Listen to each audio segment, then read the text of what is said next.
Morning glories. Here I am this morning in Illinois. Seems like I've been in Illinois a lot because that's a funny way to say it, Illinois. Makes it sound like I'm kind of nasal. I must not have got enough sleep last night. I'm being silly already. So I came up here to photograph a country house of Robert and Sandy Thuer. You'll remember Sandy and Bob. They were in, I think we talked about it last night. I think they were in the magazine in 2011. They have a little stone house, an early stone house up in Geneva, and then Sandy had a lot of pieces in the Make-Do book. She's a seasoned collector, one of the best collectors that I know, and she had a lot of great pieces in the Make-Do book. But anyway, they've restored an 1835 salt box here in Quincy, Illinois, which is rare in this area to find a salt box, and it was an extensive restoration. And Bob and Sandy have restored several homes, and Bob's been in the rehab business for a long time in real estate. So these guys, they know what they're doing, and they did it right. Whenever I travel, I often think that I've seen everything, you know, not just in antiques or whatever, but like just traveling. I think, you know, I've seen it all. And when I start to think that, I'm always surprised. Like it might even be something as simple as a new hand dryer at the rest area that I've never seen before. Or one time when I was in Columbus, I must have been in a bad part of town because I stopped at a gas station, and when I went inside there were bars between me and the checkout guy, and there was just like a little tiny hole underneath the bar where you could pass him the money, and you'd have to hold your items up on your side of the screen for him to scan. I'd never seen that before either, but that was a few years ago. So on this trip, my new thing still has me kind of shaking my head, and it won't be funny to y'all. It's one of those you had to be there at times, but I kind of had a rough, my music's kind of loud, I had a rough ride coming up on Tuesday. I've just been on the road so much. I was only home for a day before I came here, and I, like a dummy, I didn't check to see how far it was here. I just had it in my mind that it was 8 hours, so I didn't get a very early start Tuesday because I was trying to get some work done Tuesday morning, and I don't know, about 10:30 I thought you should check, and it was 13 hours. So I thought, man, I gotta get on the road. So of course it was pouring rain like always, and then in Grayson, Kentucky, yeah, shout out to my friend Pam Green who lives there. There's a detour on the interstate, and it took 2.5 hours to go around, and I don't think it was an accident. I think they're doing road construction, so I'm sure dang gonna try to find a different route going home today. Anyways, I'm like rambling this morning. There is a point to this though. So I ended up getting somewhere, and then my GPS was on steroids that day too. And once I got off the interstate, kind of about an hour from where I'm supposed to be, it just had me in the podunk middle of nowhere, and it was midnight.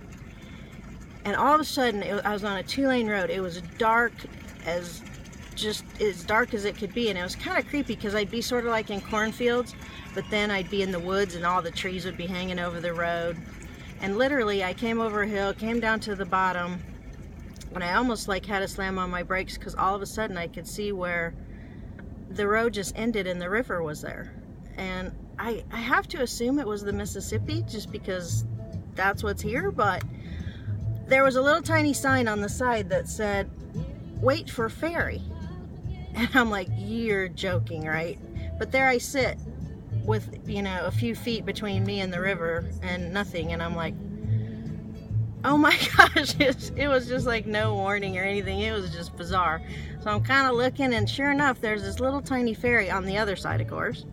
So I sit there for a while, and it says, turn off your lights. I'm like, well, if I turn off my lights, he won't know I'm here. But anyway, pretty soon the little ferry comes chugging towards me, and the guy brings it up, and he opens the gates, and he motions me to get on.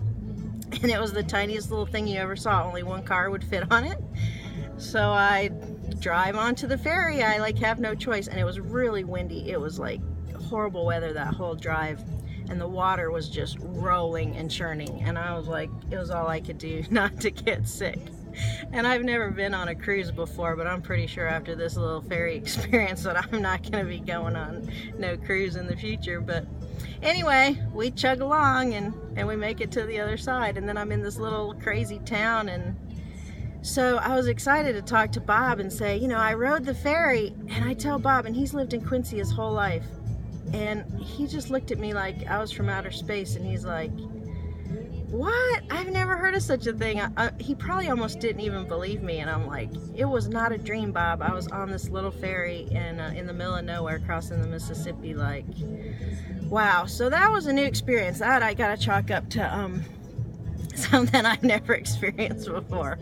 But at the time it was not fun because I was tired, and I wanted to get to my room. I didn't get here till 1 o'clock in the morning, but in hindsight now it's kind of funny.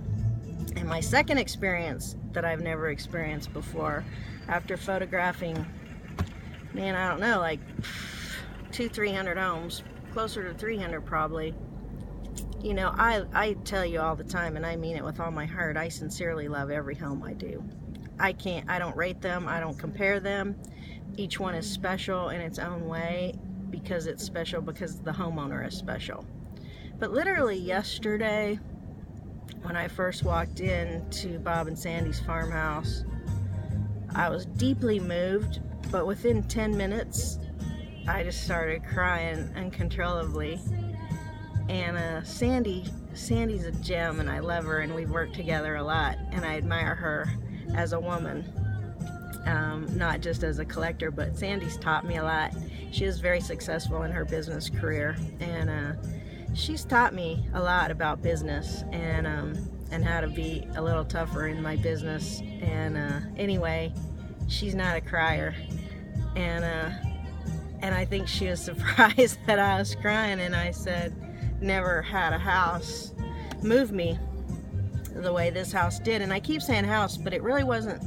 The house is fabulous, don't get me wrong, but I don't think it was the house that was moving me. Because I've been in some really early houses in New England that moved me, like the wood, the nails, the beams.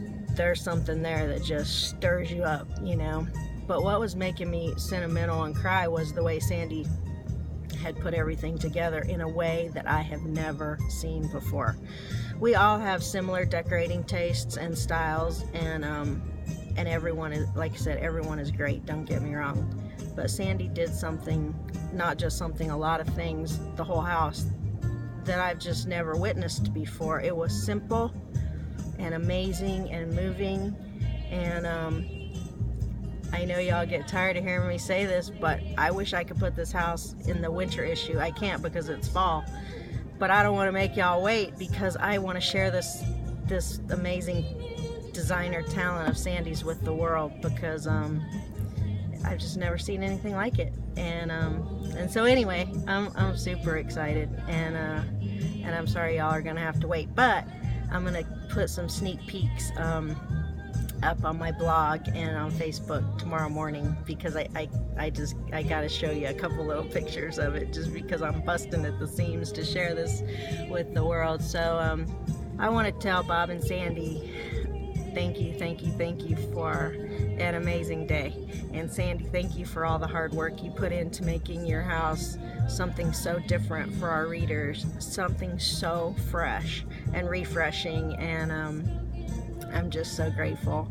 And again, I just wake up thinking, how blessed am I to get to do what I do. So I'm gonna head to Virginia, and hopefully I'm gonna find a better route, and I won't be on the ferry again, but I might. Bob kind of got the map out, the old school map, and we're hoping that he's got me on a route that doesn't include any water and no ferries, or at least bridges, new bridges preferably, and no detours. Hey, I was gonna ask y'all about this thing. I'm behind the times. Y'all probably been using it for years, but there's an app that my hairdresser actually told me about called Waze. I think it's W-A-Y-Z, and it detours you around traffic, and it's made by people on the road telling you what's ahead of you.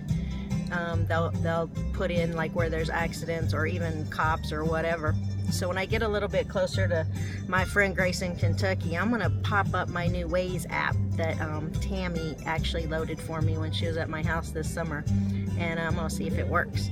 So next time I visit with y'all, I'll let you know if that's an app that we all should be using. Like I said, y'all probably been using it for years, but you know, I live in Bug Tussle, Virginia, and we're about 20 years behind the times. So hopefully I'll get home in 13 hours instead of 18. And I'm going to a trade show tomorrow. I'm excited. It's totally out of our industry. It's totally unrelated to antiques, but it's a big trade show about something that I'm interested in, and it's in Charlotte, North Carolina. So I gotta get home so I can go to that because I'm excited, and if that's something that I think will interest y'all after I go tomorrow, I'll tune you in on that too. So anyway, ramble. Y'all are tired and I gotta get on the road. So once again, I love y'all. Thanks for listening to my crazy stories, and I'll be thinking about y'all on my drive home. And I love ya. Bye.